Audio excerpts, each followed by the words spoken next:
한 권의 책, 다양한 울림. 오늘의 독감은 토이스토이의 예술이란 무엇인가입니다. 네, 이 옹기니가 앞쪽에 써있는 글을 이 책을 전반적으로 얘기할 수 있는 표현인 것 같아서 읽어드리겠습니다.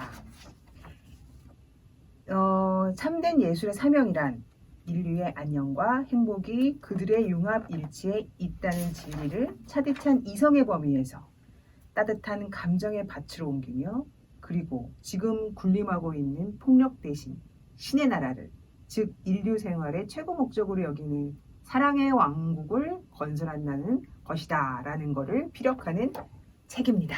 사랑의 왕국 건설, 네. 그게 예술이다 라고 네. 주장하는 책인데 네, 토이스토이는 너무 유명하잖아요. 너무 유명하죠. 그렇죠. 그런데 또 삶이 유명할 만해. 유명할 만해. 1828년 야스나야 폴리아나에서 태어났어요. 2살 때 엄마를 여의고 또 37년에는 아빠마저 돌아가셔서 친척집에서 자랐습니다. 그리고 44년에는 카잔 대학에 입학했으나 대학 교육에 실망을 해서 중퇴. 그러니까 어떻게 보면 대졸자가 아니야. 근데 이 그렇습니다. 시대는 뭐 가정교육 많이 받고 그래서 네. 중퇴도 많이 하셨나 봐요. 그래서 대학을 또 중퇴하고 약간 방탕한 생활을 또 빠지기도 했고 51년에는 포병대에 입대를 했대요. 그래서 전쟁에 참가하기도 했고요. 그리고 또 그 다음에는 계속 이제 글을 쓰셨죠. 62년에 드디어 그 문제의 와이프 소피아 안드레아 예브나를 만나서 결혼을 했죠. 그 다음에 전쟁의 평화 안나 카레니나를 이제 집필했는데 토이스토이는 회심의 어떤 삶을 사셨어요. 그러니까 그 기존의 어떤 자기 삶을 확 바꾸고 나머지 삶을 굉장히 그 선하고 어떻게 보면 기독교의 어떤 진리 안에서 삶을 사셨죠. 그래서 토이스토이 교회를 창시했다. 뭐 그런 얘기도 있잖아요. 맞아요. 그 시기에 쓴 것이 바로 이 토이스토이가 70세 때 쓴 글이 바로 이 예술이란 무엇인가. 1897년에 네. 발표했네요. 네. 근데 이 책이 나올 당시에 그 전에 이제 토이스토이가 썼던 자기의 작품들, 예를 들면 뭐 안나 카레니나 전쟁과 평화도 예술이 아니다라고 부정을 했기 때문에 굉장히 논란이 많았다고 하더라고요. 그리고 당대에 이제 유명한 예술가, 예를 들면 바그너, 보들레르 완전히 디스하면서 이거는 예술이 아니다. 이거는 어떠한 공감을 주지 못한다. 보편적이고 선한 공감을 주지 못한다. 그래서 되게 비판의 대상이어서 되게 논란이 많은, 아직까지도 논란이 많은 그런 글이라고 들었습니다. 네. 그래서 이제 이 옮기신 분 이철이라는 분이 이제 쓰신 거에 의하면 이분이 이렇게 이 시대 예술에 대해서 다 폄하를 했지만 그래도 이분의 이 책을 읽어야 되는 이유 뭐냐? 이분이 너무나 유명한 이 작품에 대해서 헌신적으로 자기의 모든 모습을 보여준 사람이기 때문에 그리고 이 책을 쓰기 위해서 굉장히 노력을 많이 하고 십몇 년 동안 자료조사를 하고 자료조사를 하고 15년 동안 쓴 그쵸. 글이죠. 이 안의 내용을 보면 모든 사람을 언급하면서 낱낱이 분석한 책이기 때문에 이 책은 가치가 있는 것이다. 네. 이렇게 얘기하시고 계십니다. 그리고 어떤 책도 하나의 주장이기 때문에 음. 그 주장이 100% 다 맞을 수는 없거든요. 그러니까 그렇죠. 원 오브 댐인 거죠. 토스토이의 예술로는 그 많은 예술로 중에 하나인 거지. 이거를 우리가 뭐 추앙해야 되고 믿고 따라야 되고 그럴 필요는 없어요. 네. 이런 의견도 있구나. 거들떠보자. 뭐 하지만 이런 식으로. 톨스토이다. 하지만 이런 거죠. 토이스토이인데 좀 시대착오적이다. 좀 항상 크리틱하게 글을 읽기 때문에 약간 이런 건 좀 아니다. 뭐 이렇게 내는 부분도 있습니다. 네. 근데 옛날이니까 지금의 또 논리랑 또 다르잖아요. 그렇죠? 제가 한마디로 얘기를 하면 이 책의 말미에 이런 얘기를 쓰셨어요. 미래 예술로서 인정되는 것은 사람들을 결합할 수 있는 보편적 감정이나 만인을 결합시키는 힘이 있을 듯한 전 인류적인 감정을 전하는 작품만으로 한정될 것이다. 댓글 너무 이상적이시네요. 보편적 가치요? 그런 게 있을까요? 네. 이렇게 댓글이 달릴 만한 어. 이상주의적인 예술에 대한 어떤 그 논리를 펴신 거죠. 저는 이제 한마디로 얘기하면 톨스토이의 예술이란 무엇인가에서 말하고자 하는 것은 나쁜 예술, 그리고 허위 예술, 그리고 좋은 예술 이런 게 있는데 이 나쁜 예술과 허위 예술을 구별할 수 있는 능력을 갖자. 그 나쁜 예로 이제 우리가 아는 작품을 아주 쉽게 설명한 글이다. 그 사람을 미워한 게 아니다. 바그너를 미워한 게 아니다. 아, 바그너에 대한 얘기가 나오는 거죠, 그러니까. 네, 그렇죠. 아. 네, 그렇습니다. 그럼 바그너 얘기가 나온 김에 살짝 그거 부분만 얘기를 해볼까요? 바그너를 어떻게 미워하셨죠? 바그너의 그 오페라 중에 리벨룸 게네 반지라는 작품이 있는데 톨스토이가 친구랑 보러 갔어요. 1악장 끝나는데 너무 유치해. 이거 계속 봐야 돼 했더니 같이 친구가 아니야 그래도 끝까지 들어보자. 3악장에서 박차고 일어났어요. 왜냐면 너무 말초적인 음이 계속되고 그리고 이제 영웅 지그프리드라는 이제 영웅을 그리는데 너무 유치한 그 무대 장치나 그리고 노동자의 희생을 요구하는 어떤 번잡스러움 이게 너무 눈에 거슬려가지고 그래서 예술은 그런 게 아니다. 예술의 감동성은 그런 게 아니다. 뭐 누구를 구별짓고 이런 그런 게 아니다. 이렇게 호잡 쓰레기 같은 게 아니다. 라는 심플하다 예술은 이러면서 이제 이 리벨룬겐의 반지를 완전 디스하셨죠. 네. 그런데 저희가 이제 전문가 의견을 살짝 들어보니까 바그너가 어떤 음악사에 있어서 한 획을 긋는 그쵸. 많은 최초의 시도를 많이 한 작가로서 인정을 지금 현 시대에 받고 있기 때문에 그쵸, 그렇게까지 그쵸. 뭐 폄하할 필요는 없다 이렇게 이제 전문가가 얘기하시더라고요. 뭐 좋아하는 사람도 있고 나빠하는 사람도 있고 또 그 바그너가 이제 친나치였기 때문에 그 행적이 좀 괘씸한 거지. 음악은 뭐 또 박진감 넘친다 이런 또 뭐 사람도 있고 다 취향이죠. 근데 니체도 완전 바그너를 굉장히 비판했거든요. 그러니까 뭔가 이제 거슬리는 뭔가 예술을 논할 때 좀 거슬리는 뭔가가 있긴 있겠다. 하지만 전 잘 모르겠더라고요. 클래식을 잘 알지도 못하고 잘 알지 못하는데 비판하기에도 양심에 찔리기 때문에. 그래서 이제 책으로 한번 들어가 볼까요? 네. 야, 책에 이제 한 20챕터로 구성이 되어 있는데 그 중에 이제 앞에 부분은 이 미학으로 들어가는 도입 부분이에요. 미학이란 뭘 얘기해야 되는가? 미학을 처음으로 창시한 사람은 바움가르텐이라는 사람이고 네. 두 가지로 분류할 수가 있다. 그래서 많은 학자들의 그 미학을 막 앞에서 15년간 자료조사를 해서 굉장히 심플하게 썼어요. 그래서 이 톨스토이가 두 가지 부류로 나눴어요. 하나는 미, 그러니까 그 예술은 미를 표현하는 것이고 그 미는 어떤 쾌감을 주는 것이다. 여기에 대한 어떤 그 공감대 그런 공통점이 있고 그리고 그랬을 때 이 미는 두 개로 나눌 수 있다. 하나는 독립적인 어떤 존재성. 뭐 미가 뭐 예를 들어서 의지다. 쇼펜하우어는 미를 의지라고 봤고 그다음에 헤겔은 관념으로 봤고 여러 가지 관점이 있지만 미는 이것이라는 주관에 대한 어떤 존재성. 그리고 두 번째는 미는 하나의 어떤 경험이고 쾌감이다. 우리가 이렇게 느꼈을 때 이건 진짜 예술적인 어떤 경험이야 했을 때 그 아름다운 미. 그 경험과 독립적인 존재성 그 두 개로 나눈다라고 이제 정리를 했죠. 네. 그러니까 절대적이고 완전한 거 요거 하나랑 또 개인적인 느낌은 없지만 쾌락적인 것이다. 이렇게 그렇죠. 두 개를 이제 구분해 놓으신 네. 거죠. 네. 그러면서 이제 요 두 가지 잣대로 기존의 예술의 문제점 그거를 말씀하시는데 그 중에 제일 눈에 가시가 데카당파. 데카당파. 데카당파가 좀 찾아봤더니 19세기 말에 이때가 이제 그 세계말적인 어떤 절망을 약간 관능적이나 아니면 약간 디오니소스적으로 비극으로 이렇게 말하는 그런 문학 사조더라고요.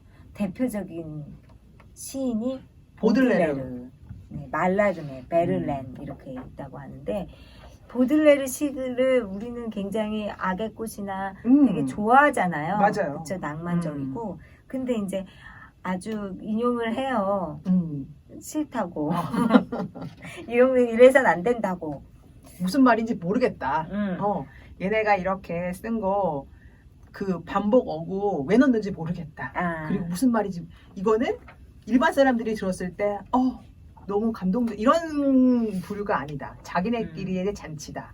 그러니까 이렇게 이렇게 얘기하죠. 부르조아적인 게 너무 이제 좀 싫었던 것 같아요. 왜냐면 토이스토이가 마지막까지 되고 싶었던 게 자기는 농노의 삶, 농민의 삶으로 돌아가고자 노력했잖아요.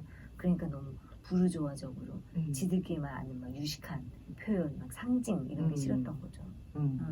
그러면서 이제 그 다음 챕터에 그런 얘기를 그래서 하고- 제가 볼테르 얘기를 맞아. 하는데 볼테르가 이렇게 얘기했대요. 지루한 문제를 제외한 모든 문제는 괜찮다.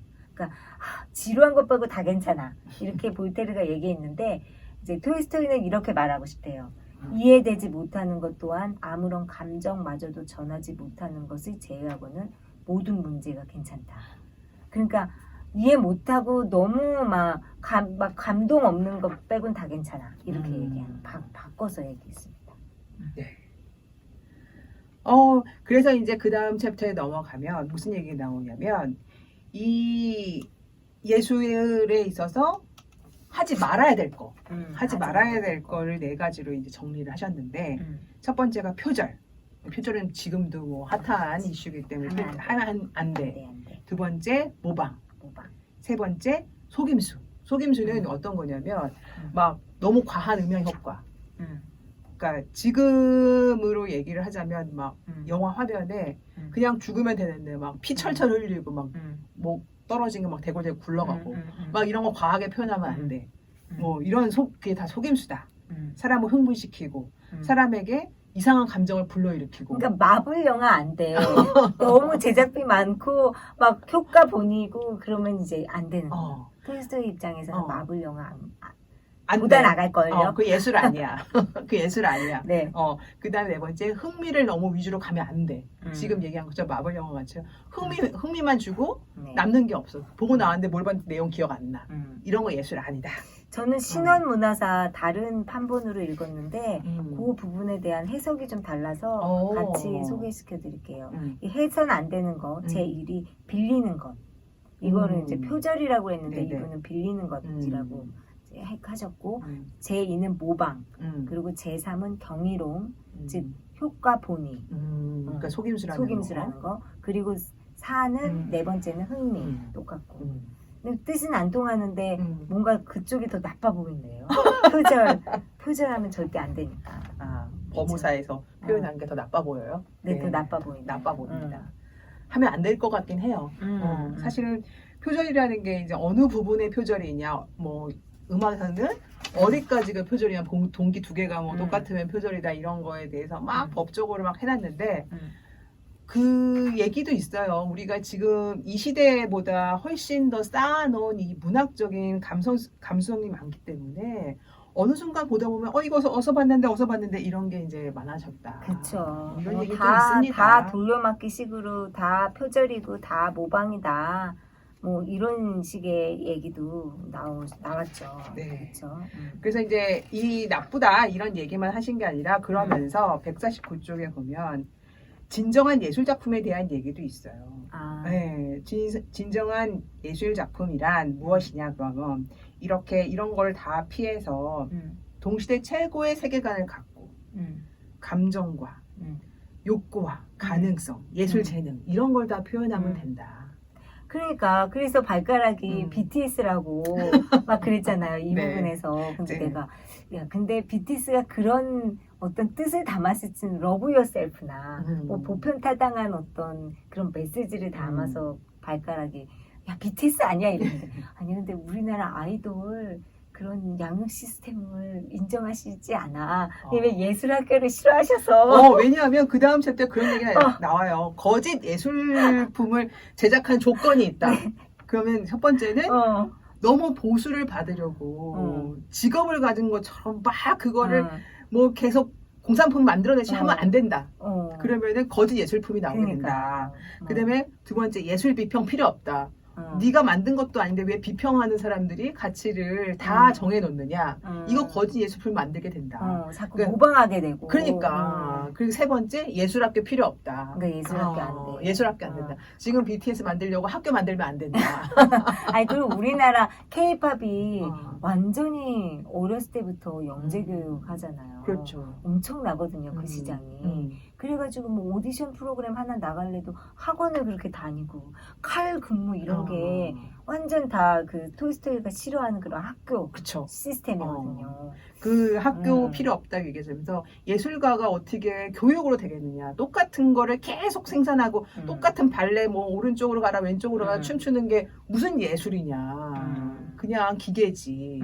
그거 예술 아니다. 이렇게 얘기를 하시면서 예술은 그럼 도대체 뭐냐. 그럼 예술은 뭐냐? 그랬을 때 여기서 이제 한마디로 이렇게 얘기하시더라고요. 참된 예술과 가장된 예술을 구별하는데 확고한 하나의 지표가 있다. 그것은 예술의 감동성이다. 사람들이 힘써서 노력하지 않고 자신의 입장을 고려치도 않으며 다른 사람의 작품을 읽고 듣고 혹은 보든지 한 결과가 자신과 그 작자 및 그 작품을 감상하는 다른 사람들과 하나가 되는 그러한 심적인 결합 상태가 될 경우 그 상태가 바로 예술적인 감동성이고 예술 작품이다. 그래서 여기는 작자라고 했는데 작가죠, 작가. 그렇죠. 그러니까 이 작가가 또 험이 있어도 안 돼. 그러니까 도덕적으로 오스카 와일드처럼 세간의 어떤 질타를 받는 그런 범죄를 해서도 안 되고 그리고 뭐 부시킨처럼 그 하지 말라는 관습적으로 하지 말라는 결투를 해서 죽어도 안 되고 그러니까 이 예술뿐만 아니라 예술 작품뿐만 아니라 예술가도 또 흠결이 없어야 돼. 맞아요. 그 다음에 그 조건에는 또 뭐가 있냐면 독창성 있어야 하고 그 다음에 표현 방식의 명확성 표현 방식이 돌려 말하면 명확해야 안 돼. 보들레르처럼. 그러니까 안 돼. 그 다음에 예술가 계속 성실해야 돼. 어. 그래야 감동을 주는 작품을 만들 수가 있어. 근데 저는 딱 그랬을 때 생각나는 작품이 있긴 있거든요. 어떤 작품? 샘 뒷상 뒷상의 샘이 뒷상. 딱 이렇지 않았나 싶어요. 뒷상. 별로 노력하지 않았잖아요. 그때 되게 참신하고 독창적이죠. 그 다음에 두 번째가 또 뭐였죠? 표현 방식이 확실해야 굉장히 돼. 확실했잖아요. 딱 그냥 레디메이드 개념도 확실하고 그리고 뭐 뒷상이 뭐 체스도 잘 두고 뭐 그렇게 무탈했습니다. 뭐 아내도 없었어요. 사랑하고 아내도 사랑하고 네 괜찮죠? 네, 그랬을 때 네. 요 방식에 들어맞으면 진정한 피카소 안 돼요. 피카소 여자가 너무 많았잖아요. 그리고 네. 이 톨스토이가 싫어하는 것 중에 하나 또 피카소가 가진 거 있어요. 그 후원자들의 취향에 맞추기 위해서 너무 노력하면 살았다. 그러면 안 되잖아요. 안 되죠. 내가 후원자가 뭘 좋아하는지 니즈를 파악해가지고 거기에 맞춰서 내가 요거 작품을 이렇게 동그랗게 그리고 싶은데 눈빛을 보니까 동그라미 싫어하셔. 그러네. 동그라미 많이 그려. 네. 이런 식으로 바꾸면 안 된다. 그래서 이제 다 이렇게 크리틱하게 다 비판하신 건 아니고 칭찬한 작품 리스트 제가 읽어보겠습니다. 네. 문학의 경우는 사라의 강도 저 모르는 작품인데 빅토르 위그의 가난한 사람들 레미제라블이죠. 슬픈 역사 디킨스의 두 도시의 전설 우리 읽은 거 아니라 두 도시 이야기. 근데 왜 전설이라고 했나 몰라요. 네. 크리스마스 캐럴 종소리 그 밖에 톰 아저씨의 오두막집 도스토예프스키의 모든 작품 그 중에서도 죽음의 기억 그리고 조지 엘리엇의 아담 비드 등이 이게 바로 신과 이웃과 사랑하는 감정을 전파하는 그런 작품이다 라고 얘기를 하고 있어요. 어떤 작품 좋아하시는지는 알겠어요. 네. 레미제라블이네요. 그러니까 두 도시 이야기도 어떻게 보면은 낮은 사람들의 그런 일상을 그쵸. 감동스럽게 보여줘야 된다. 그리고 혁명을 일으키는 그 태동기를 낮은 사람의 입장에서 아주 전지적 작가 시점으로 잘 쓰는. 나폴레옹과 전쟁하는 건 안 돼. 혁명을 일으킨 건 돼. 뭐 이런 거죠. 그러네요. 아무튼 그래서 그럼 발가락이 이걸 이제 읽은 다음에 나에게 예술은 어떤가 뭐 이렇게 어렵지 않지만 우리가 예술은 나에게 예술은 무엇인가 뭐 톨스토이적인가 나에게 예술은 그 톨스토이가 말하는 선의 감정을 일으켜야 되고 이렇게 아름다운 것을 느끼게 해줘야 되고 그런 거는 이해가 가요. 이해가 돼. 그런 거는 좀 동의를 해요. 사실 톨스토이에게. 응. 하지만 제가 톨스토이에게 동의하지 않는 면은 그 예술 쪽에서 보면 어떤 사람은 앞서가는 사람이 있어야 돼요. 근데 그 앞서가는 사람이 그 시대에는 인정을 못 받아. 그런 거에 대해서 저는 그 사람들이 진정한 예술가이지 않았나. 아까 바그너가 어떤 음악에 있어서 사조를 만들었다던가. 그러면 그 시대 보편적인 감정은 아니야. 그럼 톨스토이가 말하는 것은 모든 사람들이 막 이해하고 형식이 단순하고 그런 건 아니지만 뒷상술은 변기를 딱 했을 때 이거 개념적으로 누군가는 개념 예술을 일으켜가지고 지금 현 시대에 왔다. 이런 걸 좀 인정해야 되지 않나. 독창성이 있어요. 독창성이. 독창성이 예술 많이 있어야 된다. 저는 퍼센테이지로 보면. 퍼센테이지 많이 있어야 된다. 이 아까 세 가지를 얘기를 하면서 이게 뭐냐면 30, 30, 30이었다고 하면 전 독창성이 차지하는 게 50 이상이지 않나. 예술가의 생활보다. 좀 톨스토이의 어떤 예술이란 무엇인가에 이렇게 막 반기를 드는 건 아니네요. 그렇죠? 반기까지 아니고 이해는 하지만 납득이 되지 않는다는 거죠. 저는 톨스토이가 말한 예술은 완전 예술, 이상적인 예술, 현실에는 좀 불가능한 예술, 불가능까지. 불가능한 예술. 그리고 이제 현실적인 예술은까지 좀 포섭을 해서 예술의 그 개념 안에 넣어야 우리가 예술을 향유할 수 있지. 이런 예술은 없기 때문에 향유할 예술이 없네. 물론 좋죠. 선한 의지에 막 뭔가 좋은 어떤 그 영향을 주는 어떤 그런 것들이 있지만 이 삼박자가 다 맞겠냐고. 그쵸? 그리고 왜 아폴론적인 어떤 그 기쁨이나 밝음이 있으면 디오니스적인 어떤 어둠 이런 거 있잖아요. 그래서 저는 예술은 자아 확장이라고 생각하거든요. 확 환기시켜주는 거예요. 그러니까 내가 어떤 창문을 열지 않고 하루 종일 방 안에 있었을 때 막 누가 이렇게 문을 확 열어서 침입자가 예술이라고 생각하거든요. 오, 침입자. 침입자 좋은데요. 그러니까 내가 이제 나만의 어떤 그런 그 굴레 같은 거에서 있을 때 예술이란 어떤 침입자가 확 환기를 시켜주는 었을 때 그 순간 느끼는 희열 이런 것도 기쁨이잖아요. 근데 그런 거는 이제 너무 또 결과적으로 안 좋은 영향을 미칠 수 있잖아요. 솔직히. 있다는 거죠. 톨스토이 예술은 무엇인가. 보들레르가 막 이렇게 막 악의 꽃 이러면은 악이잖아 일단. 그러니까 악마적인 거에 대한 어떤 그 왜 예술가가 악마 손을 잡고 뭔가 작품을 만들고 이런 대로 안 돼. 그냥 안 되는 거예요. 그러니까 오직 선만을 하는 게 어떻게 보면 위선과 손을 잡을 수 있죠. 그래서 저는 예술을 굳이 위선과 위악 중에 선택을 하자면 위악 쪽에 가깝지 않을까. 그 우리는 위악적인 작품을 더 좋아하지 위선적인 거는 진짜 싫어하잖아요. 그랬을 때 톨스토이는 너무나 이상주의적인 예술을 말하지만 우리 현실에는 인간이 만드는 거기 때문에 인간이 완벽하지 않기 때문에 예술의 완벽성이란 없다. 그래서 저는 예술은 약간 푸크틈을 주는 자극, 찌름을 주는 그런 환기성. 그거로도 충분하다. 그게 예술이다. 그게 예술이다. 저는 앞서가는 게 예술이다. 앞서가는 건 예술이다. 저는 앞서가는 독창성이 예술이다. 앞서가는 이 사람들이 지금 하고 있다고 그래서 나도 똑같이 하는 건 예술 아니다. 그렇죠. 저는 보들레르도 앞서가서 핵을 그었습니다. 그렇죠. 이렇게 개무시를 당해도 톨스토이한테 보들레르 악의 꽃 완전히 핵을 그었고 바그너도 뭐 나름. 그래서 항상 그런 거 있잖아요. 예술은 지금 내가 인정 못 받아도 내 후대가 인정할 것이다. 이런 말도 하잖아요. 그래서 그렇죠. 네. 그렇습니다. 예술은 앞서가고 예술은 환기시켜주고 침입자다.